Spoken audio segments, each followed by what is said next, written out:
Hello guys, welcome back to my channel. आज हम BSc nursing second semester में biochemistry subject है, उसमें यूनिट 2 है कार्बोहाइड्रेट, जिसमें पार्ट 1 हम पढ़ चुके हैं। आज हम पार्ट 2 में और भी आगे की चीज़ें पढ़ेंगे। स्टार्टिंग करते हैं absorption of carbohydrate.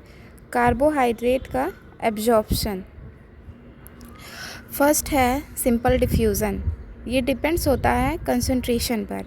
Active transport, इसमें एनर्जी का यूज़ होता है। एनर्जी कौन सा? एटीपी को क्या बोलते हैं? Energy currency of cell. ATP का फुल फॉर्म है एडिनोसिन ट्रिफॉस्फेट। और फैसिलिटेटेड ट्रांसपोर्ट क्या होता है? इसमें एनर्जी की रिक्वायरमेंट नहीं होती है, ये ट्रांसपोर्ट होते हैं प्रोटीन से।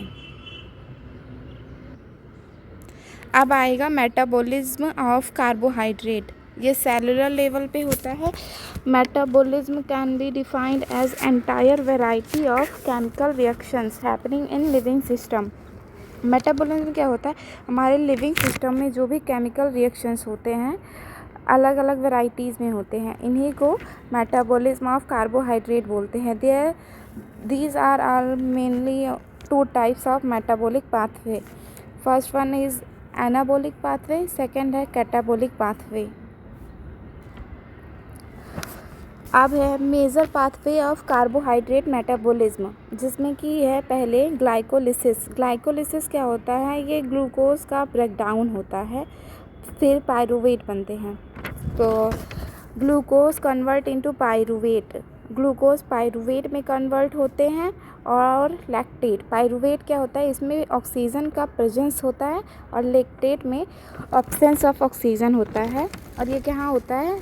सेल के साइटोप्लाज्म में होता है।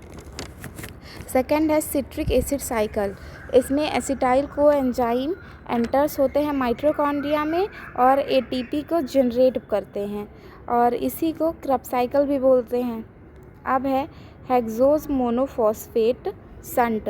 It is a alternative pathway of glycolysis. Glycolysis का अल्टरनेटिव पाथवे है टीसीए फॉर ग्लूकोज ऑक्सीडेशन। अब है ग्लाइकोजेनेसिस। इसमें ग्लाइकोजन सिंथेसिस होता है ग्लूकोज से। और ग्लाइकोजिनोलाइसिस क्या होता है? इसमें ग्लाइकोजन कन्वर्ट होते हैं ग्लूकोज में। और 6 है gluconeogenesis. Glucose is synthesised from any carbohydrate, any non carbohydrate source like lipid और प्रोटीन। ये ऐसे ग्लूकोज होते हैं जो नॉन कार्बोहाइड्रेट सोर्स से मिलते हैं, जैसे कि लिपिड हो गया और protein. Uronic acid pathway, alternative pathway होता है ग्लूकोज का। ऑक्सीडेशन और एब्सेंट इन ह्यूमंस, ह्यूमन में एब्सेंट होता है और एनिमल में प्रेजेंट होता है। अब है गैलेक्टोज मेटाबॉलिज्म। इसमें गैलेक्टोज ट्रांसफ़र होते हैं ग्लूकोज में। फ्रक्टोज मेटाबॉलिज्म क्या होता है? Fructose convert into pyruvate. Fructose जो होता है वो पायरूवेट में कन्वर्ट होता है। अब हमारा एक बहुत मोस्ट इम्पॉर्टेंट टॉपिक है, जो कि हर साल मतलब ज़्यादा बार आ चुका है हमारे क्वेश्चन पेपर में। ग्लाइकोलाइसिस मोस्ट इम्पॉर्टेंट है। ग्लाइकोलिसिस क्या होता है? ये हमारे साइटोप्लाज्म में होता है, सेल के साइटोप्लाज्म में होता है। और ग्लाइकोलिसिस एक इम्पॉर्टेंट पाथवे है कार्बोहाइड्रेट मेटाबॉलिज्म का, जो हमारे लिविंग सेल में होता है, साइटोसोल में। और in Greek word glucose means sweet और sugar and lysis means dissolution. Greek word glucose, glucose का मतलब क्या होता है? स्वीट होता है, शुगर होता है। और लाइसिस का मतलब होता है डिसोल्यूशन, मतलब डिसॉल्व करना। Also called as Embden Meyerhof pathway. इसको एम्बेडेन मेयरहॉफ पाथवे भी बोलते हैं, EMP। If glycolysis occurs in presence of oxygen aerobic, it produces pyruvate.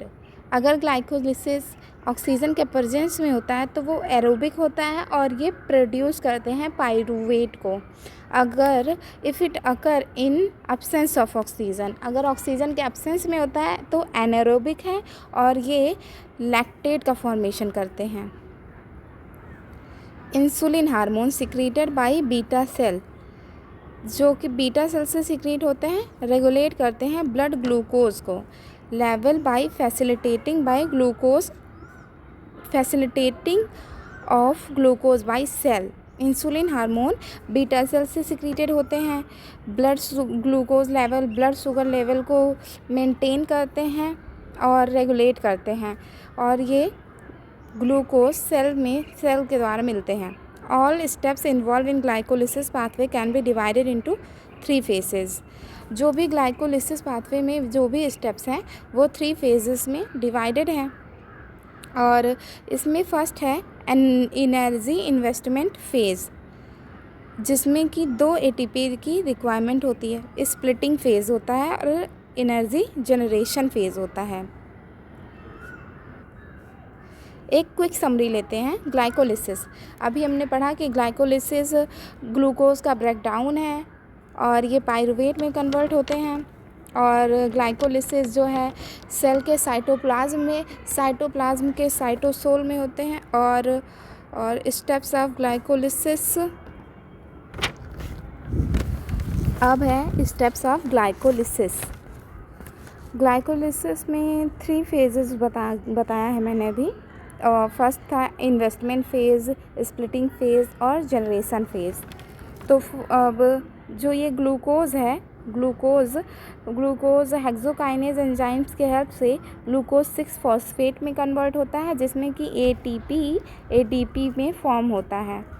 और ग्लूकोज 6 फॉस्फेट आइसोमेरेज एंजाइम के वजह से फ्रक्टोज 6 फॉस्फेट में बन जा रहा है, और यही फ्रक्टोज 6 फॉस्फेट काइनेज एंजाइम के हेल्प से फ्रक्टोज 1,6 बिस फॉस्फेट बन रहा है। और यहाँ पे ATP से ADP बन रहा है, और यहाँ पे मतलब एक ये ATP 2 ATP यहाँ पे वेस्ट हो गए हैं। यहीं पे वेस्ट मतलब इन्वेस्टिंग फेज़, एनर्जी मतलब ATP का यूज़ हुआ, ATP वेस्ट हुए और यही एनर्जी इन्वेस्टिंग फेज़ हो गया। और यहाँ पे जो फ्रक्टोज 6 फॉस्फेट था वो काइनेज एंजाइम के हेल्प से फ्रक्टोज 1,6 बिस फॉस्फेट बना, और ये फ्रक्टोज 1,6 बिस फॉस्फेट एल्डोज की वजह से ग्लिसरल्डिहाइड 3 फॉस्फेट बन जाएगा, और ये ग्लिसरल्डिहाइड 3 फॉस्फेट एल्डोज की वजह से फ्रक्टोज 1,6 बिस फॉस्फेट में फिर से कन्वर्ट हो सकता है। नेक्स्ट स्टेप है क्या, जो ग्लिसरल्डिहाइड 3 फॉस्फेट है, आइसोमेरेज एंजाइम की वजह से DHAP बन सकता है, जैसे डाईहाइड्रोक्सी एसीटोन फॉस्फेट, और ये DHAP GTP में भी बन सकता है, मतलब ग्लिसरल्डिहाइड 3 फॉस्फेट। ये हो गया स्प्लिटिंग फेज़। और ये ग्लिसरल्डिहाइड 3 फॉस्फेट डिहाइड्रोजिनेज करेगा, NADH में फॉर्म होगा, 1,3 बिस फॉस्फोग्लिसरेट बनेगा। यहाँ पे ATP में कन्वर्ट हो जाएगा काइनेज के हेल्प से, और ये 3 फॉस्फोग्लिसरेट बन जाएगा। अब 3 फॉस्फोग्लिसरेट म्यूटेज के साथ 2 फॉस्फोग्लिसरेट बन जाएगा, और ये 2 फॉस्फोग्लिसरेट फिर से इनोलेज से फॉस्फोइनोल पाइरूवेट बनेगा, और यहाँ भी ATP में फॉर्म होगा, और काइनेज के वजह से ये पाइरूवेट बन जाएगा। तो यहाँ पे जो सिंपल कंक्लूज़न निकल के आया है वो ग्लूकोज कन्वर्ट हो रहा है पाइरूवेट में, ग्लूकोज कन्वर्ट इनटू पाइरूवेट। यहाँ पे डिहाइड्रोजिनेज हो रहा है, जिसमें 2 CO2 है, एब्सेंस है ऑक्सीजन का एब्सेंस होता है तो क्या होता है, एरोबिक होता है, और ऑक्सीजन का प्रेजेंस होगा, 1 मिनट, ऑक्सीजन का प्रेजेंस होगा तो एरोबिक होगा, ऑक्सीजन का एब्सेंस होगा तो एनएरोबिक होगा। और यहाँ पे ये लैक्टेट हो गया। तो ये था एनर्जी जनरेशन फेज़, और इन्वेस्टिंग फेज़ हो गया, स्प्लिटिंग फेज़ हो गया, एनर्जी जनरेशन फेज़ हो गया, 3 फेज़ हो गया। और ये जो इसका एक ट्रिक भी होता है ग्लाइकोलिसिस के स्टेप को याद रखने के लिए। Good boys prefer fresh fruits and sweets. Good boys prefers fresh fruit and sweet potato pie. G से गुड से जी हो गया, गुड से जी से ग्लूकोज हो गया। मैं लिखने की ट्राई करती हूँ। G, good boy prefer fresh food and sweet potato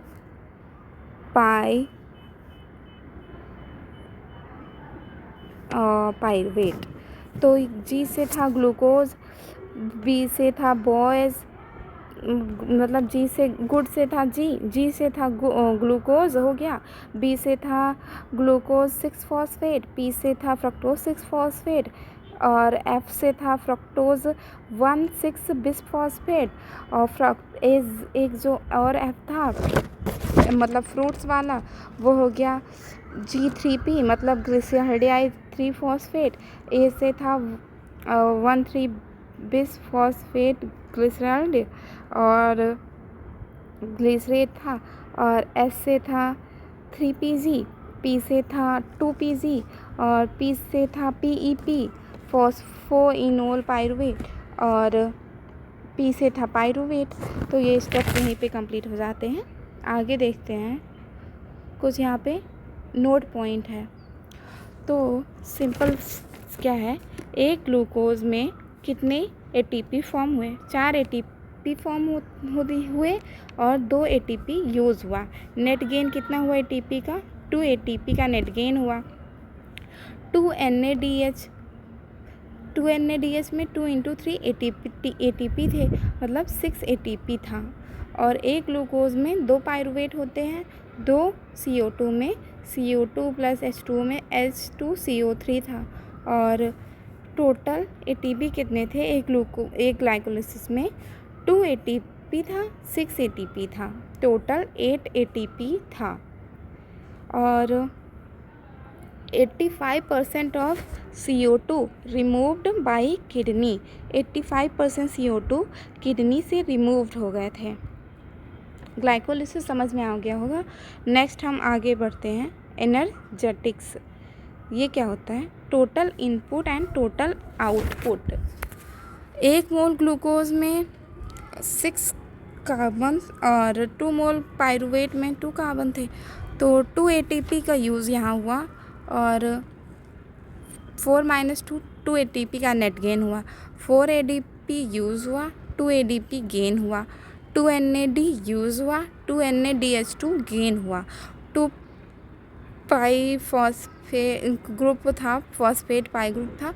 यहाँ पे 2 वाटर और 2 वाटर एंड CO2 गेन हुआ। अब आएगा हमारा क्रेब्स साइकिल। क्रेब्स साइकिल को TCA साइकिल भी बोलते हैं। सेंस-गायोर्जी Krebs cycle is named after Albert Stange, Georgi and Hans Krebs, who established components and reactions of citric acid cycle.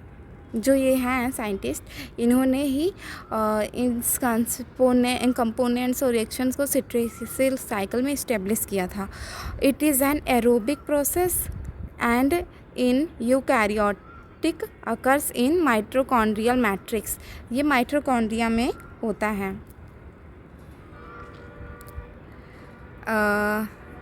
अब ये क्रेब्स साइकिल समझ लेते हैं।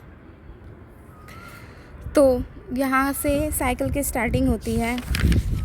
एसिटाइल कोएंजाइम ये वाटर सिंथेस करता है, फिर citric acid citric ऑक्जेलो acetyl co enzymes की वजह से वाटर सिंथेज होता है, जहाँ पे सिट्रिक एसिड बनता है। सिट्रिक एसिड एकोनिटेज एंजाइम से आइसोसिट्रेट बनता है और ये डिहाइड्रोजिनेज करके अल्फ़ा कीटो ग्लूट्रेट बनेगा और यहाँ पे CO2 का लॉस हो जाएगा, डिहाइड्रोजिनेज होगा, सक्सिनाइल कोएंजाइम बनेगा और ये सिंथेटेज करके GTP से बाहर होगा, मतलब और सक्सीनेट बनेगा, डिहाइड्रोजिनेज फिर से होगा, FADH2 में हो जाएगा और फ्यूमरेट बनेगा और इसके बाद यहाँ पे एड ऑन होगा वाटर का, जो कि फ्यूमरेज एंजाइम्स के हेल्प से मेलेट बनेगा और यही मेलेट डिहाइड्रोजिनेज करके ऑक्जेलो एसीटेट बनेगा और फिर से ऑक्जेलो acetate citric acid acetyl co enzyme के वजह से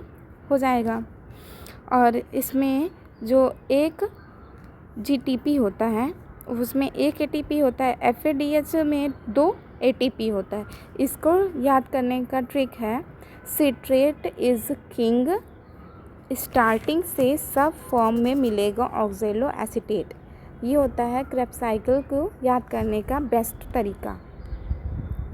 इसके इनर्जेटिक्स देख लेते हैं। इसमें था total input and total output.